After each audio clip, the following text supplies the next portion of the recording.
पिछली वीडियोस में हमने ये देखा कि सिस्टम ऑफ इक्वेशंस क्या होता है, और इस वीडियो में मैं बजाय इसके कि मैं इसको ग्राफिकली ग्राफ पर बनाकर सॉल्व करूं, बल्कि मैं ये करूंगा कि अलजेब्रे के कुछ तरीके, बल्कि एक तरीका इस्तेमाल करूंगा, सब्स्टिट्यूशन मेथड इस्तेमाल करूंगा, और अगली वीडियोस में मैं कुछ और तरीके अलजेब्रा इस्तेमाल करते हुए सिस्टम ऑफ इक्वेशन को सॉल्व करने के आपके सामने पेश करूंगा। इस वक्त मैं लिख रहा हूं एक equation x plus 2y is equal to 9, ये पहली इक्वेशन है, और दूसरी इक्वेशन मेरे पास है 3x plus 5y is equal to 20।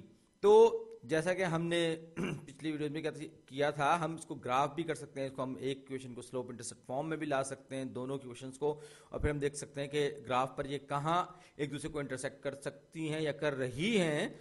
लेकिन यहां पर मैं ये चाहता हूं कि आप इनको ग्राफ पर ना बनाएं, और उसके बावजूद आप ये जान लें कि ये दोनों की दोनों इक्वेशंस एग्जैक्टली कहां एक दूसरे को इंटरसेक्ट कर रही हैं, और इसके लिए मैं सब्स्टिट्यूशन मेथड इस्तेमाल करूंगा। यानी कोई सी भी एक इक्वेशन, यहां मैं ये वाली इक्वेशन सेलेक्ट कर रहा हूं क्योंकि मुझे निस्बतन आसान लग रही है, सब्स्टिट्यूशन मेथड इस्तेमाल करूंगा, यानी मैं x को इन टर्म्स ऑफ y मालूम करूंगा। तो x plus 2y is equal to 9 को जब मैं तब्दील करूंगा, दोनों साइड से मैं नेगेटिव 2y शामिल करूंगा, या यूं कह के 2y सब्सट्रैक्ट करूंगा, तो ये x is equal to 9 minus 2y के बराबर हो जाएगा। यानी मैंने x को मैंने डिफाइन कर लिया इन टर्म्स ऑफ y, और अब ये जो वैल्यू मैंने x की मालूम की है, इसे मैं पहली या दूसरी इक्वेशन में रखूंगा, सब्स्टिट्यूट करूंगा। याद रखिए, सब्स्टिट्यूट करूंगा, यानी x के बदले में x की कीमत रखूंगा दूसरी इक्वेशन में, क्योंकि ये x की वैल्यू है, ये कंस्ट्रेंट का काम कर रही है, यानी कि मुझे पता है कि x को ये होना चाहिए, गोया ये एक शर्त आयद हुई है। तो 3, ये फिर ब्रैकेट के अंदर 9 माइनस 2y आएगा x की जगह पर, ये आ गया, और ये ब्रैकेट क्लोज हो गया। उसके बाद bracket close plus 5y is equal to 20। अब आप देखिए कि ये जो इक्वेशन है, ये आपके पास दोनों के दोनों वेरिएबल्स इसमें y हो गए, एक इक्वेशन है, एक वेरिएबल है, इसको सॉल्व करना आसान है। तो और एक यानी कि अननोन, एक अननोन है और एक इक्वेशन है, तो ये 3 दूनी 27, 3 दूनी 6, negative 6y plus 5y is equal to 20। अब minus negative 6y plus 6y ये आपस में जब जमा होंगे तो ये नेगेटिव y रह जाएगा, यानी कि 27 minus y is equal to 20, ये मेरे पास हो जाएगा। उसके बाद मैं दोनों साइड से 27 को माइनस करूंगा, निकाल बाहर करूंगा, तो ये हो जाएगा नेगेटिव 27, इस तरफ भी हो जाएगा नेगेटिव 27, उस तरफ भी। याद रखिए कि आप इक्वेशन में कोई एक काम एक तरफ करते हो तो वही काम दूसरी तरफ आपको करना पड़ता है, तब वो इक्वेशन होल्ड करती है, बरकरार रखती है अपनी सूरत को। तो ये negative y equal to negative 7 आ गया मेरे पास।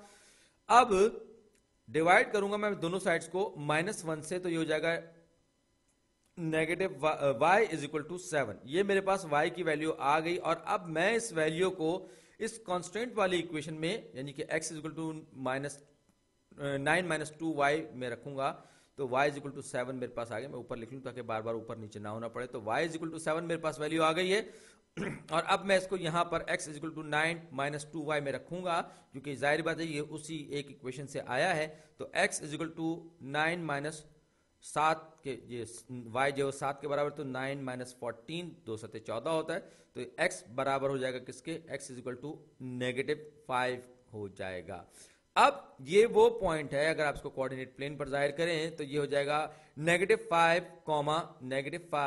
7, जिस पर के दोनों की दोनों लाइंस एक दूसरे को इंटरसेक्ट करेंगी, यानी ये वो पॉइंट होगा जो इन दोनों की दोनों इक्वेशंस को सेटिस्फाई करेगा। तो आप देखें, negative 5 plus 14 is equal to 9, बिल्कुल बराबर है। फिर 3 पंजे 15, मनफी 15, और 5 सत्ते 35, तो 35 में से 15 निकालेंगे तो 20 बचेगा, जो कि राइट हैंड साइड पर लिखा हुआ है। लिहाजा ये इक्वेशन इन दोनों, ये जो पॉइंट है, ये इन दोनों इक्वेशंस को एक ही साथ सेटिस्फाई कर रहा है। नेगेटिव 5, 7, अगर आप इसको ग्राफ पर जाहिर करेंगे तो ये इसका पॉइंट ऑफ इंटरसेक्शन होगा इन दोनों की दोनों इक्वेशंस का, यानी ये वैल्यू सेटिस्फाई करेगी। अब हम एक वर्ड प्रॉब्लम करते हैं, लफ्जी मुहिम्मा, लफ्जी सवाल हल करते हैं। हमसे कहा जा रहा है कि 2 नंबर हमें दिए गए हैं जिनका मजमुआ, यानी जिनका सम, वो किसके बराबर है, वो 70 के बराबर है, जबकि उनका आपस में फर्क यानी कि डिफरेंस या उनका वो जो एक दूसरे से डिफर करते हैं, एक दूसरे से डिफर करते हैं, जो फर्क करते हैं या उनका आपस का फर्क है वो 11 के बराबर है। तो वो नंबर क्या है, हमसे पूछा जा रहा है व्हाट आर दीज नंबर्स, ये नंबर हैं क्या, ये नंबर हैं क्या। अब हम इस सवाल का जाहिर बात है इसके लिए हम वेरिएबल्स डिफाइन करेंगे। तो let x be the larger number, यानी कि x वो नंबर है इन दो नंबरों में जो कि बड़ा है, जबकि y जो है वो नंबर है जो कि छोटा है। ये मैं वेरिएबल्स डिफाइन कर रहा हूं, मैं x की जगह y की जगह x लिख सकता था, उससे कोई फर्क नहीं पड़ता। ये सिर्फ वजाहत करने में, एक को a और एक को b लिख सकता था, एक को c एक को d लिख सकता था। ये सिर्फ और सिर्फ हमारे कन्वेंशन की बात है, मुझे x y ज्यादा अच्छे लगते हैं। तो दो नंबर्स का मजमुआ 70 के बराबर, यानी x plus y is equal to 70।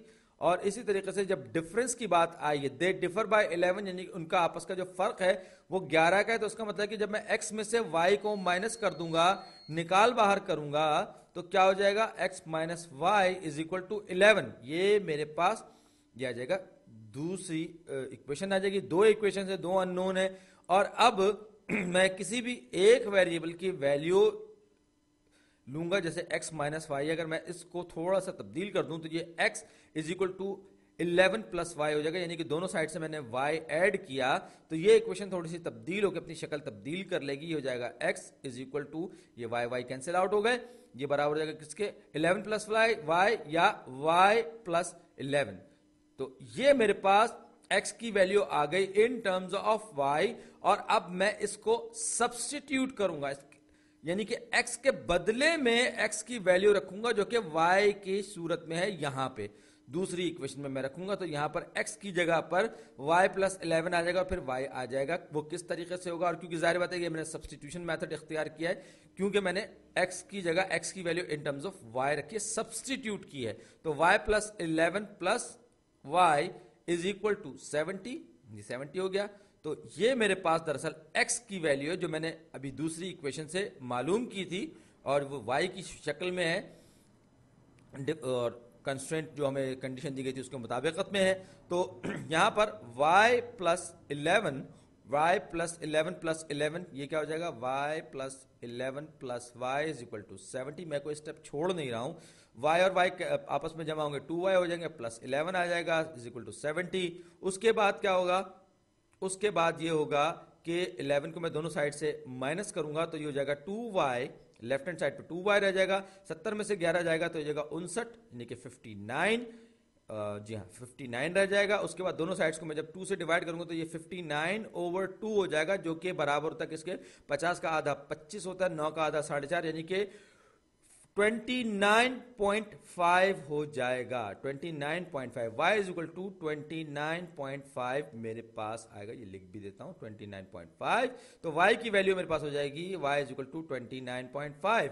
अब y की ये वैल्यू मैं इन दोनों में से किसी भी एक इक्वेशन में रख सकता हूं, और मैं चाहूं तो मैं ये x is equal to y plus 11 में भी रख दूंगा, कोई मसला नहीं है। तो x is equal to y की जगह 29.5 और 11 तो 11 ही है, तो 29.5 प्लस 11 किसके बराबर हो जाएगा, ये हो जाएगा 29 और 11 39, ये हो जाएगा 40.5, 40.5, यानी कि मैंने x और y के लिए वैल्यूज मालूम कर ली, 40.5, 29.5। ये x और y की वो वैल्यूज हैं कि अगर मैं इनको आपस में जमा करूंगा तो 70 आएगा, और x में से जब मैं y को माइनस करूंगा तो मेरे पास 11 आएगा। आप चाहें तो इसको चेक भी कर सकते हैं इस सब्स्टिट्यूशन मेथड के जरिए। और खास बात यह है कि ये जो आपने कांस्टेंट लगाई है, ये कांस्टेंट वर्क करनी चाहिए कि 40.5 को मैं 29.5 में जमा करूंगा तो 70 आएगा, 40.5 में से 29.5 निकालूंगा तो 11 आएगा। तो लिहाजा ये दो पॉइंट ऐसे जो कि आपस में इनका एग्जैक्टली